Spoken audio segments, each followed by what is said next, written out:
Hello everyone, my name is Rave and welcome back to the FRONTHINGE FLIPPER Design Evolution series. This is episode 2.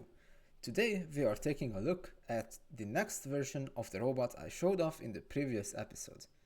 This time, the most important change, finally I decided on a name for this robot. And a color scheme change was in order as well. So I'm going to explain the colors first and then tell you the name and the tournament, and then we will talk about each of the setups individually. This color scheme was inspired by the 2021 Red Bull Racing white special livery for Honda. That livery was supposed to be a one-off for the Japanese Grand Prix, but since it was cancelled, it was used in the Turkish Grand Prix instead. This is probably one of my favorite liveries of all time in F1, so I really wanted to theme a robot after this. And this was my first choice. This is definitely not the last time you will see a racing car themed front hinge flipper in this series. The name I decided on for this robot is Raidillon, as in the corner from Spa-Francorchamps circuit in Belgium. This is also racing related, and once again, not the last time you will see a racing reference in this series. Let's get on to the setups. You may recognize the middle and the left side. These two setups are rather similar to the ones I showed off last episode, so I will quickly go over them, and then we can get onto the setup on the right hand side, as that one brought the most improvements and new things out of all three of this robot setups. Oh, and I forgot to mention, this robot competed in a Middleweight Mayhem 2022. I will not reveal any results or any fights from the tournament, maybe just hints from them, but I would rather wait until they are up on the Besiegebots YouTube channel so you can watch them yourself. Now, let's get on with the setups. I'm going to talk about the anti-horizontal setup here first, as this setup is identical to the one I showed off in the previous video. The only difference is the color scheme has changed.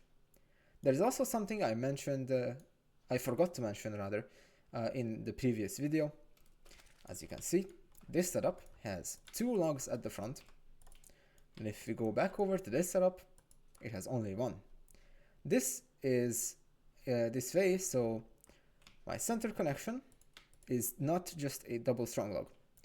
This results in this setup being quite a bit more durable side to side, which is exactly what you need against horizontal spinners. Now my center connection is two spin block connections connecting to a singular log. Once again, this was exactly like this in last episode. This is just something I forgot to mention, so I thought I would mention it here so that we won't just skip over this setup completely. Now, let's move on to this setup right here. This is an evolution of the anti-control / vertical spinner setup from the previous episode. This time I decided to only use this setup against vertical spinners, because for control bots it is a huge disadvantage to have these upward pointing blades hinder any kind of upward progress onto the flipper. The changes I made to this setup were making these side blades a little lower, still not ground scraping, so the same lessons learned from the previous episode would still apply here. And the prongs here have been positioned in a way that makes them just a little bit wider. This is always nice to have, but I found being too wide can end up actually hurting your robot. But I think this is a good amount of extra width, allowing these prongs to be wider apart and making it easier for me to turn underneath the side of vertical spinners. It has also been changed how the blades here are aligned, and actually if we turn on our collider view, we will see that a little bit of this woodblock is poking out instead of the blade, and there is not a very good path upwards onto this blade. This is a design flaw here, because with front hinge flippers, or any kind of robot for that matter, that you want other robots to go up your wedge, you want the least amount of friction possible and the smoothest path you can get up to the flipper. This results in the exact opposite of that. Woodblocks are very high friction, and since it pokes out farther than the blade itself, there were occasions where I got underneath a robot and it just got caught in this woodblock in front. This is less than ideal, as yes, you may get them stuck on your prong, but that can allow them to pull a maneuver to escape and get to vulnerable areas of your robot. And also, I am going to say a personal opinion here. I personally find it really boring to fight and watch robots like that fight that just aim to turn underneath you and get stuck. I think it is the least entertaining kind of archetype you can make, so this is something that I always wanted to avoid in the future. And I would consider it a really good lesson learned. And also, the thing I mentioned with the blade here, these blades that are meant for wedging and getting underneath opponents, they lead directly into the woodblock, and this red blade here that points upwards, there's quite a significant gap here.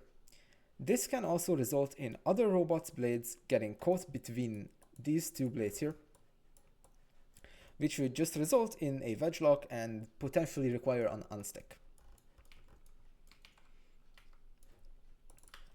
The next thing that I want to mention with this setup is I stuck to the original flipper connection here from, actually let me just despawn so we can look at it like this. From these two, connecting these two pieces here with just two wood blocks here and two double long wood blocks here and a cross bracing wood block, and the pole of desperation is still sitting pretty underneath. So why did I decide to stick with this? I genuinely could not tell you. I believe I might have just forgotten to change it completely, as the mounting here, this way of connecting the lower part and the upper part of the flipper is, well, they are similar in raw connection strands. I believe this just works a bit better because yes, it's just one connection instead of two on this side, but these two connections are stronger themselves. Here it's split between these two, and if this breaks here on even just one side, you already lose a little bit of flipper power, as this side is going to be stiffer, while this side will only be supported by one wood block. So I personally consider this design here to be a little better for this application. Do keep in mind, this is quite outdated building technology for 2024 standards. For 2022, however, I think it did good enough with this robot. And also, as if we look on the back of these two robots, it is the exact same mechanism here. This, I'm mentioning this because with our next setup that changes too. I will explain this when we get to that setup. So, back to here. I'm really not quite sure why I forgot to change this.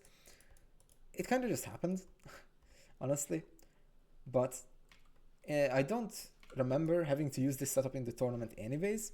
So I think it was fine the way it was. But it could have been done a lot better, this connection here. So that is a lesson learned for my future front hinges, which will in fact be reflected in future episodes of this series. Now let's move on to this setup right here. This setup not only looks the best out of the three, it also performed the best. There are a couple of factors that I want to highlight for that.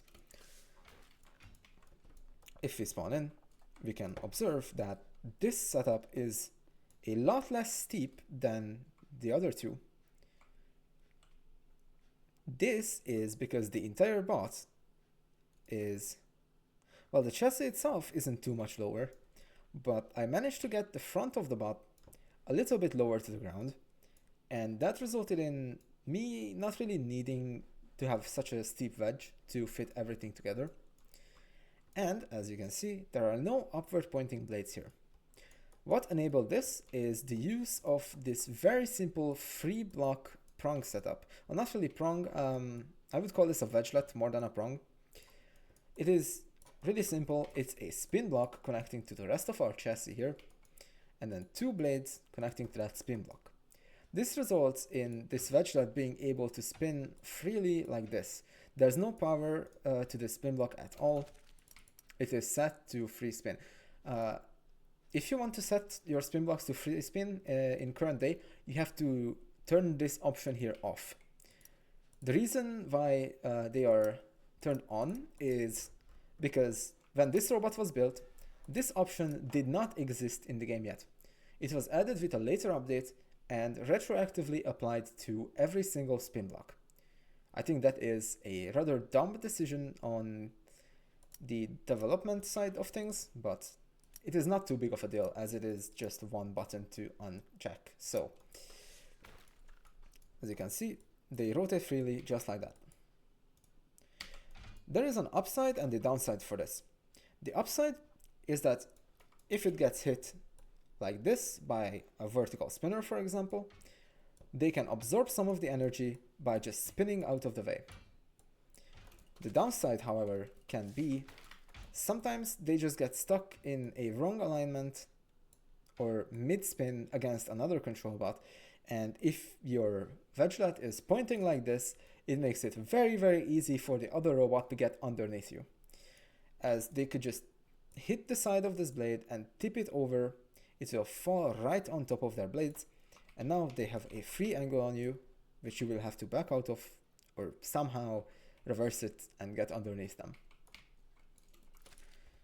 The other things that made this setup perform better than the previous ones, I would also like to mention here.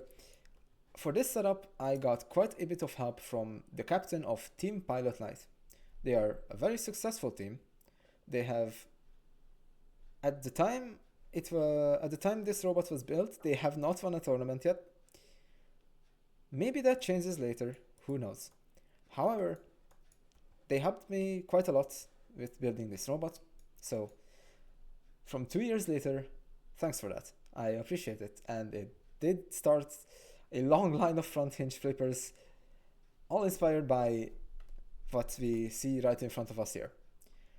So, the next feature that I want to talk about are these flying blocks here in the front. These flying blocks are toggleable, so they are just spinning constantly like that. The point of these flying blocks is to provide downforce on the front of the robot. Downforce is very useful as it forces the front of the robot into the ground more. And that is always a good thing when you're looking to get underneath somebody, because your wedging elements will have more pressure put on them, resulting in them performing better at the ground game. It will also make it a little bit harder for other robots to pick you off the ground, because the flying blocks will always want to pull you back down. This allowed for not just better wedging, but better drivability, as this flying block is pulling the robot down here. This effect still applies to my front wheels as well. So my front wheels were getting forced into the ground and having a little more grip than either of these two setups, which do not have the downforce flying blocks in the front. There are 2 more flying blocks at the back here. These 2 are just for drive speed. So if I spawn in, lock onto this robot here, and turn, and go straight, you can see if I give power to the left side, this is on tank steer, so I can individually move the left side and the right side back and forth. So right side forward, right side back, left side forward, left side back. If I press forward on the left side flying block will spin. If I press forward on the right side flying block will spin. This results in a little bit of extra turning speed, and if I hold both keys forward at the same time, it will give me more straight line speed as well. If you have any extra blocks left over for your robot, I highly recommend adding flying blocks, either for downforce or for drive power, whichever one of them suits the robot more. There were also some changes in the chassis and flipping mechanism of the robot. These two blocks in the middle, I may have forgotten to mention this in the last episode. I refer to them as just flipping components. We call them pneumatics. As you can see, they are set to the pneumatic setting here. If you are a little confused here, that is perfectly fine, as it wasn't easy for me, or I don't think anybody, to get this for the first time they hear about. I would recommend checking out the Flipper tutorial from the Besiegebots tutorial series. It explains rather well what these blocks can do to make a flipper robot. Now here, if we compare these two setups, you can spot a couple of differences. Let me take you through them one by one. Excluding the flying blocks, as I've already talked about them, we can also see that the chassis here, these double trunk logs, are no longer rotated 45 degrees. This is because of this right here. This connection is doubled up instead of the single V-block connection on the previous setup. This just gives it a little bit more strength side to side, like that. And it retains the single V-block connection going to the back log here. The back chassis of the robot has also been changed.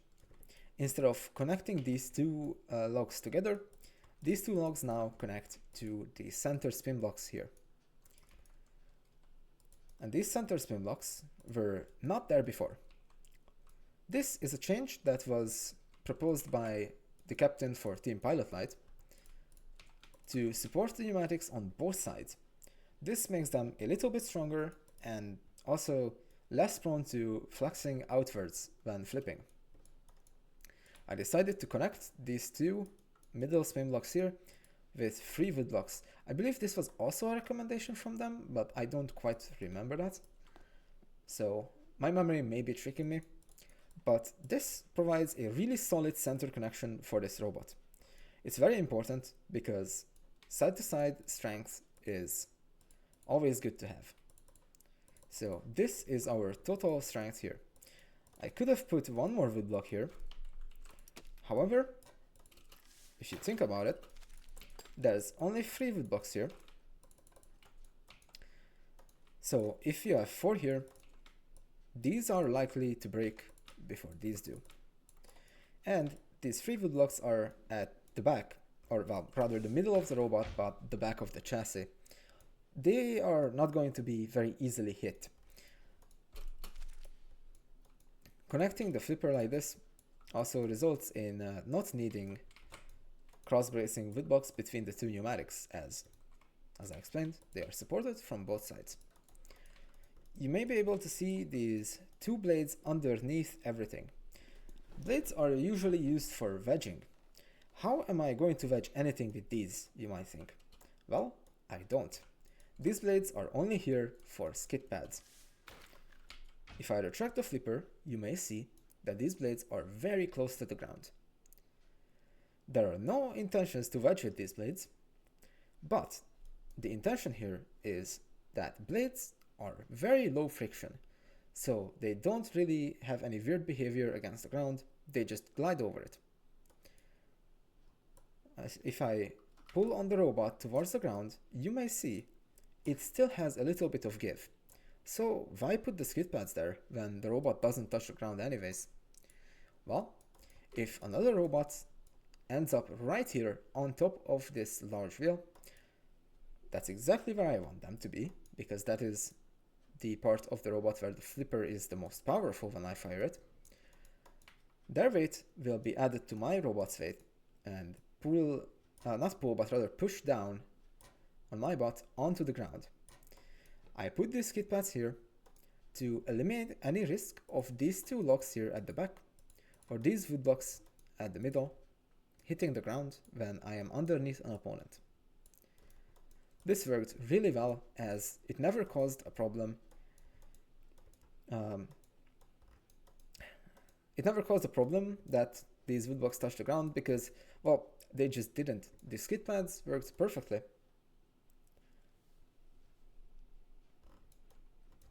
One more thing that I want to highlight here.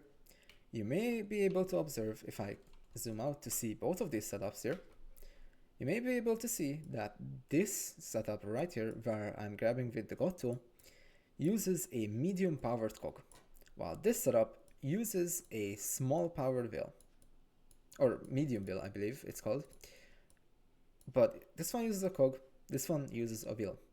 What is the difference? Well, we have a rule that allows a certain amount of primary connections made with spin blocks.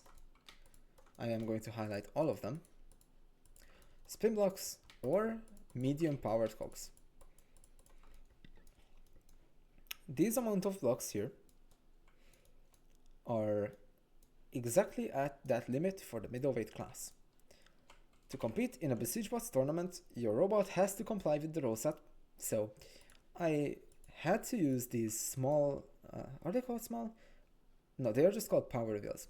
So I had to use these powered wheels here instead of these cogs. The disadvantage of that is that they are a little bit less durable, but the advantage is that they do not take up a primary connection. So I could, still have a free stack drive at the front, and my robots would still be considered legal. This setup performed the best out of all three, and it is absolutely thanks to these features that I just highlighted to you. The major things learned with this setup were the use of this very simple wedgelet setup.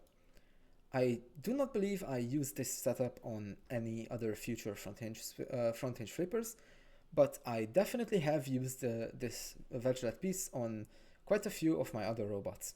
Maybe they will see the light of day sometime. It also taught me about the importance of flying blocks. Flying blocks really do help a lot, so if you can spare some blocks, absolutely add them to your robot if you can. Also taught me this style of supporting pneumatics. I used this style for quite a while, but eventually I found something that I could use instead, but that will be only revealed in a future episode of the series. Finally, there are these two timers right here. Now, the previous version of this robot didn't have any logic. However, that changed here. Let me demonstrate.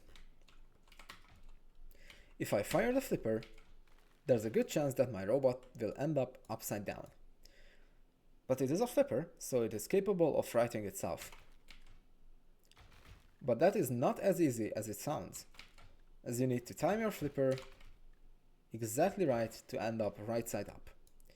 So I created this very simple 2-timer macro that with just the tap of one key, it will flip 2 of these setups over. I will explain in a second why. I just tapped the key I bound for self-righting, and as you see, let me do this again. I am going to tap the self-right key now.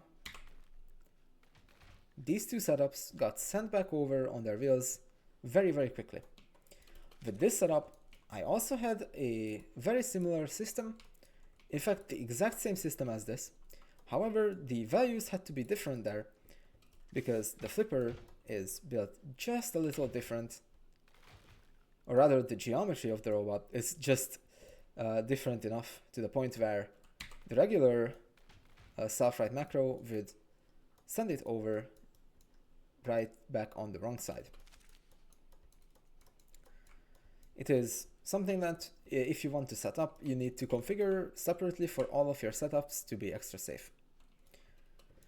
This self-right macro also allows for something I like to call baby flips. Let's say a robot is sitting right here on the optimal place on the flipper arm. But I am in a position where going for a flip might not be the best idea. I can just tap the self right macro to give them a little pop, which will unsettle them and allow me to find a better angle. I can repeat this a couple of times until I find the best possible angle to push, and then when there's an opportunity, I can fire the big flip like that. So that is pretty much it for what I learned with this version of the robot. As a quick recap, Raidillon competed in Middleweight Mayhem 2022. There will be more versions of this robot appearing in later episodes of this series. Next time, we will be looking at something quite different in the lightweight category. Until then, stay tuned and see you next time.